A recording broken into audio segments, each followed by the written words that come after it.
गृहमंत्री अमित शाह ने पूर्व पीएम मनमोहन सिंह को श्रद्धांजलि दी। मनमोहन सिंह के घर पहुंचकर किया नमन। पूर्व पीएम डॉक्टर मनमोहन सिंह का कल होगा अंतिम संस्कार। दिल्ली के राजघाट के पास दी जाएगी अंतिम विदाई। डॉक्टर मनमोहन सिंह के निधन पर आरएसएस ने जताया शोक। पोस्ट कर लिखा, पूर्व पीएम के निधन से पूरा देश बेहद दुखी। प्रसिद्ध अर्थशास्त्री के तौर पर उनका योगदान हमेशा याद किया जाएगा। संभल में आज भी बावड़ी की खुदाई जारी। खुदाई में मिल रहे गलियारे। एएसआई भी कर रही है जांच। संभल में जुमे की नमाज को लेकर सुरक्षा बढ़ाई गई। शाही जामा मस्जिद में सुरक्षा के पुख्ता इंतजाम। शाही जामा मस्जिद के पास संभल पुलिस और 10 पीएसी की कंपनी तैनात। सीसीटीवी कैमरे से भी की जा रही है निगरानी। यूपी के अमरोहा में मस्जिद के पास कुएं की खुदाई शुरू। हिंदू समाज के लोगों ने खुदाई शुरू की। 100 साल से बंद था कुआं। पुलिस ने खुदाई रुकवाई।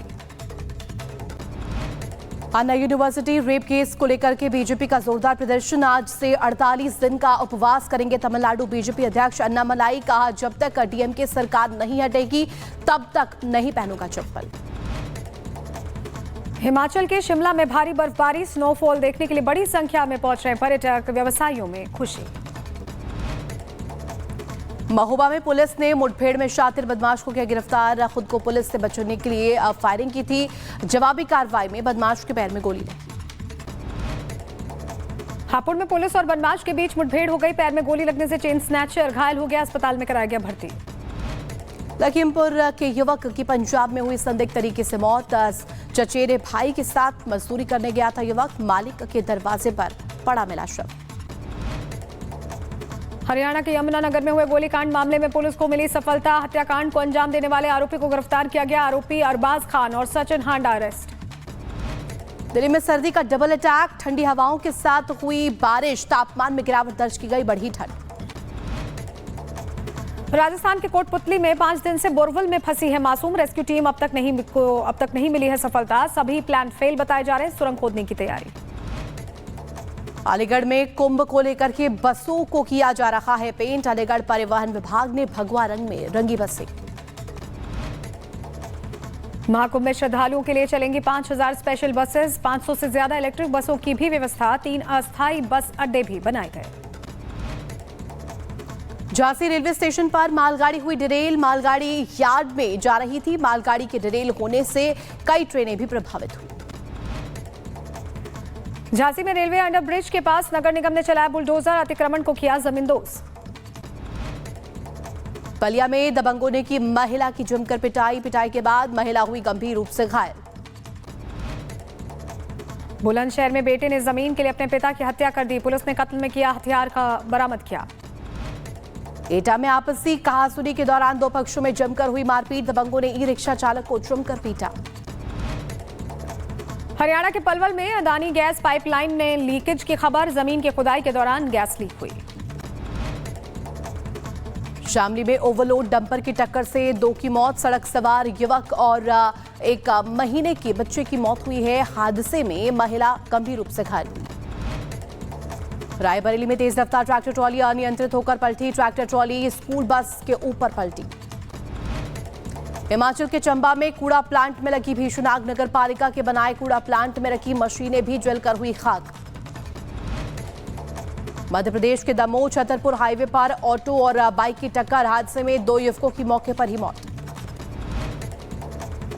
सहारनपुर में कोहरे के कारण हुआ हादसा। आपस में टकराई आधा दर्जन गाड़ियां। सभी लोग सुरक्षित। उत्तर प्रदेश के बुलंदशहर में 4 अवैध कॉलोनियों पर चला नगर निगम का बुलडोजर। अवैध कॉलोनियों के लिए काटे जा रहे थे प्लॉट।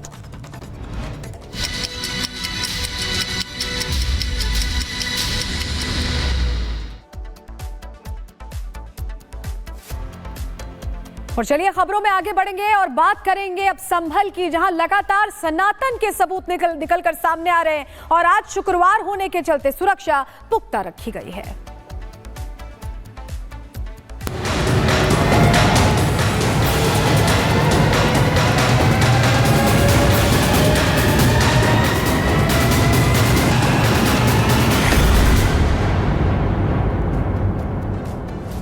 जिस जिस तरह से सनातनी सबूत निकलकर सामने आ रहे हैं, 19 कूपों की खुदाई चल रही है, खोज चल रही है और ऐसे में शुक्रवार के दिन जुमे की नमाज को लेकर सुरक्षा पुख्ता रखी गई है। बड़ी खबर आपको बता रहे हैं, जहां संभल में जुमे की नमाज को लेकर यहां सुरक्षा मुस्तैद रखी गई है, सख्त रखी गई है, क्योंकि अभी तक जो तस्वीरें सामने आई हैं, सर्वे जब 24 तारीख को हुआ उसके बाद 2.5 घंटे तक पत्थरबाजी के बाद धीरे धीरे करके सनातनी सबूत खुद प्रकट हो रहे हैं। अलग अलग मंदिर, कुएं जो सामने आ रहे हैं और ऐसे में हैपनिंग लगातार यहां हो रही है। किस तरह के हालात हैं, मेरे सहयोगी की रिपोर्ट आपको दिखा रहे हैं। आज जुमे की नमाज होनी है, जिसको लेकर संभल एडमिनिस्ट्रेशन अलर्ट मोड पर है। 10 पीएसी को इस पूरे मामले में तैनात किया गया है। मस्जिद के आसपास की सिक्योरिटी को कड़ा कर दिया गया है। शाही जामा मस्जिद पर इस वक्त मैं मौजूद हूं और आप देखेंगे कि सुरक्षा बल सुबह से ही यहां पर जो है वो तैनात किए गए हैं। लोकल एडमिनिस्ट्रेशन के साथ साथ संभल पुलिस और खास तौर पर जो एक तरीके से आरएफ है, उनको भी यहाँ पर डिप्लॉय किया गया है। साथ ही सीसीटीवी कैमरों के जरिए इस पूरे इलाके की निगरानी जो है वो रखी जा रही है। एडमिनिस्ट्रेशन ने शाही जामा मस्जिद के आसपास हर एंगल पे जो कैमरे हैं वो इंस्टॉल किए हैं। जो लोग अंदर नमाज अदा करने आएंगे, बाकायदा उनकी जानकारी उसमें जुटाई जाएगी। साथ ही किसी भी तरीके की अप्रिय घटना ना हो, उसको लेकर तमाम जो तैयारियां हैं वो एडमिनिस्ट्रेशन द्वारा किया जा रहा है। हालांकि जिस तरीके से 24 नवंबर को हिंसा हुई, उसके बाद से एडमिनिस्ट्रेशन और भी ज़्यादा सजग है और यही कारण है कि जुम्मे की नमाज के दौरान लोगों का फुटफॉल क्योंकि शाही जामा मस्जिद में ज़्यादा होता है, उसको देखते हुए तमाम तैयारियां जो है वो की जा रही हैं। साथ ही आपको बता दें कि शाही जामा मस्जिद की तरफ आने वाले सभी रास्तों पर हिंसा के बाद से ही बैरिकेड्स है, बाज बलियों के बैरिकेड यहाँ पर लगाए गए हैं और उसी को ही जुम्मे की नमाज को देखते हुए अलर्ट मोड पर रखा गया है। हर पॉइंट पर, एंट्री और एग्जिट पॉइंट पर सिक्योरिटी जो है वो तैनात रहेगी। लोगों का डिप्लॉयमेंट किया जा रहा है। साथ ही अमन कमेटी के लोगों से भी इस पूरे मामले में जो बातचीत है वो की जा रही है, ताकि कोई भी अप्रिय घटना या किसी भी तरीके का हुड़दंग नमाज के दौरान, उससे पहले या उसके बाद ना हो सके। साथ ही जितने भी आसपास की कॉलोनीज हैं उनसे शांति बनाए रखने की अपील लगातार एडमिनिस्ट्रेशन कर रहा है और यही कारण है कि जुमे की नमाज के दौरान और जिस तरीके से संभल में बीते दिनों चाहे वो कूप मिलना हो, मंदिरों को दोबारा से पुनर्जीवन करना हो, इन तमाम गतिविधियों और घटनाओं को देखते हुए संभल एडमिनिस्ट्रेशन अलर्ट मोड पर और यही कारण है कि शाही जामा मस्जिद और आसपास के इलाकों में सुरक्षा घेरा जो है वो बनाया गया है। तो देखिए सहयोगी जतन की आपने रिपोर्ट देखी, संभल में लगातार सनातन के पदचिन्ह मिल ही रहे हैं और इस बीच देखिए प्राचीन बावड़ी को लेकर के खुदाई भी जारी है। साथ ही साथ आपको बता दें कि बांके बिहारी मंदिर की साफ सफाई का काम भी शुरू हो चुका है और आपको बता दें कि कल शनिवार के दिन यहाँ पर पूजा पाठ का भी आयोजन किया गया है। किस तरीके से यहाँ पर आयोजन है, तस्वीर और रिपोर्ट आपको दिखाते हैं।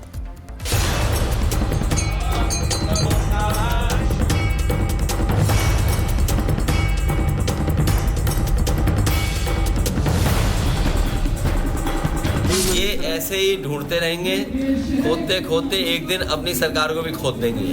आपकी बात को मानते हैं कि मंदिर को आपने छेड़ा नहीं, आपने बड़ी कृपा कर दी, लेकिन ये जो 22 कुएं और उन कुओं में जो मूर्तियां मिल रही हैं, ये कुएं किसने पाट दी? सियासी वार और पलटवार के बीच संभल की धरती से सनातनी सबूत हर रोज मिल रहे हैं, जहां हर रोज नए ऐतिहासिक कूप मिल रहे हैं, धार्मिक और सांस्कृतिक तीर्थ क्षेत्र मिल रहे हैं, असंख्य सनातनियों की आस्था पर हुए प्रहार के प्रमाण मिल रहे हैं। तो जामा मस्जिद के इर्द गिर्द सनातन के और सबूत जुटाने की तलाश तेज हो चुकी है। इसी गलियारे में कहा जा रहा है कि राज परिवार के लोग, उनकी सेना यहाँ पर आकर विश्राम करती थी। यही नहीं, एएसआई की टीम यहाँ पर लगातार पहुँच रही है, लगातार वीडियोग्राफी कर रही है। वीडियोग्राफी के साथ ही साथ अब पूरे इस इमारत की कार्बन डेटिंग की जा रही है कि आखिर ये पूरी इमारतों के पत्थर, यहाँ का ढांचा आखिर कितना पुराना है, कौन सी वस्तुओं का निर्माण किया गया है इसको बनाने में। वीडियोग्राफी की प्रक्रिया लगातार जारी है। तमाम अधिकारी देखिए अभी भी अंदर पहुंचे हुए हैं और सामने आपको सुरंग की देखिए तस्वीर भी दिखाई दे रही है यहाँ साफ तौर पर, जो कि इस छोर से खत्म होकर अगले छोर से यहाँ पर निकलती है ये गलियारे। और यही नहीं, अंदर जो है अन्य जो सुरंगें हैं उसकी भी खुदाई इस समय जारी है। तमाम अंदर अधिकारी जो अभी भी इस पूरे बावड़ी की वीडियोग्राफी कर रहे हैं कि आखिर कैसे इसकी पूरी जांच की जाए। चंदौसी में जिस 150 साल पुरानी बावड़ी की खुदाई जोरों से चल रही है, इसका जिक्र इतिहास में भी मिलता है। बताया जाता है लक्ष्मणगंज क्षेत्र में खुदाई के दौरान मिली 150 साल पुरानी बावड़ी रानी सुरेंद्र बाला की है। दावा किया जा रहा है कि ये बावड़ी 1857 में यहाँ के राजा ने रानी सुरेंद्र बाला के लिए बनवाई थी और इस बावड़ी में राजा की सेना रुकती थी। शक संवत 987 ईस्वी के नक्शे में संभल तीर्थ क्षेत्र में पूरी लिस्ट है, जिसके मुताबिक संभल में 68 तीर्थ क्षेत्र है, जिनमें से कुछ तो मिल गए हैं और कुछ अभी भी मिट्टी के नीचे दबे हैं। एएसआई की टीम को अब तक संभल में जामा मस्जिद के पास शिव मंदिर का पता चला है, बांके बिहारी मंदिर मिल चुका है, मृत्यु कूप का पता चला है, रानी की बावड़ी मिल चुकी है, पृथ्वीराज चौहान की बावड़ी भी मिली है। एक एक ऐतिहासिक और तीर्थ क्षेत्र की पड़ताल की जा रही है, क्योंकि स्कंद पुराण में भी 68 तीर्थ क्षेत्रों के अलावा 19 कूपों का भी जिक्र है।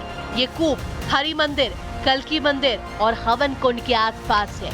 अब सैकड़ों साल पुराने संभल के मानचित्र को आधार बनाकर इन तीर्थ क्षेत्रों की तलाश की जा रही है। स्कंद पुराण में 19 कूप और 68 तीर्थ का जिक्र है। प्रशासन इन सभी तीर्थ को रिवाइव करने की कोशिश में जुटा हुआ है।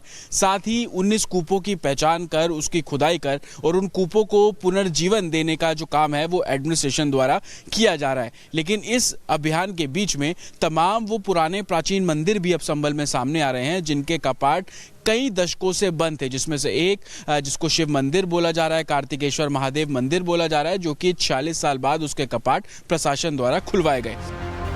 संभल में लगातार पौराणिक प्रमाण मिल रहे हैं, सारे साक्ष्य सरकारी दस्तावेजों में दर्ज हो रहे हैं, लेकिन संभल में खोजे जा रहे सनातन के सबूत सपा मुखिया अखिलेश यादव को परेशान कर रहे हैं। इसलिए अखिलेश लगातार खुदाई की खिलाफत कर रहे हैं। यहाँ अगर खोद दो तो न जाने क्या मिले। कई ऐसे भाजपा के नेता हैं, उनके घर खुद जाए तो न जाने क्या मिलेगा उसके अंदर। भाजपा के नेताओं के भी घर खुद जाएं तो न जाने क्या मिलेगा उसके अंदर। दिसंबर के सर्द मौसम में संभल पर होती जांच पड़ताल और सियासत से सियासी टेम्परेचर हाई है, लेकिन पुलिस के लिए भी चुनौतियां कम नहीं है, क्योंकि आज फिर जुमा है। पुलिस को आशंका बनी हुई है कि कोई अराजक तत्व कहीं से भड़काऊ तकरीर न देकर हालात खराब कर दे, इसलिए पुलिस भी अलर्ट मोड पर है। Bureau report, Republic Bharat. तो पुलिस लगातार संभल में अलर्ट पर है। इस बीच संभल में जिस तरह से खुदाई चल रही है, जो प्राचीन बावड़ी जिसका अस्तित्व सामने आया और अब 15 फीट तक खुदाई हो चुकी है, आर्कियोलॉजिकल सर्वे ऑफ इंडिया हर पहलू को खंगाल रही। बताया जा रहा है कि कार्बन डेटिंग भी कराई गई है, जिससे इस बावड़ी की उम्र भी पता लगाई जा सके। रिपोर्ट इसी से जुड़ी आपको दिखा रहे हैं मेरे सहयोगी की। चंदौसी के लक्ष्मणगंज इलाके में बावड़ी की खुदाई देखिए 7वें दिन भी लगातार जारी है। 7वें दिन अगर हम बात करें तो बावड़ी की खुदाई लगभग 15 फीट तक हो चुकी है। गहराई आपको दिखाई दे रही होगी। सीढ़ियां जिस पर इस समय देखिए हम चलते हुए नीचे जा रहे हैं, लगभग इसकी संख्या 14 से 15 बताई जा रही है। यही नहीं, देखिए गहराई अब इतनी ज्यादा हो गई है कि अब मिट्टी को यहाँ पर देखिए पास करके पहुंचाया जा रहा है। गलियारे यहाँ पर साफ तौर पर दिखाई दे रहे हैं। किस तरह से बावड़ी का निर्माण किया गया वो भी हम आपको दिखा रहे हैं। अब आपको गलियारे के अंदर की तस्वीर दिखाएं, जहां पर देखिए राज परिवार के लोग और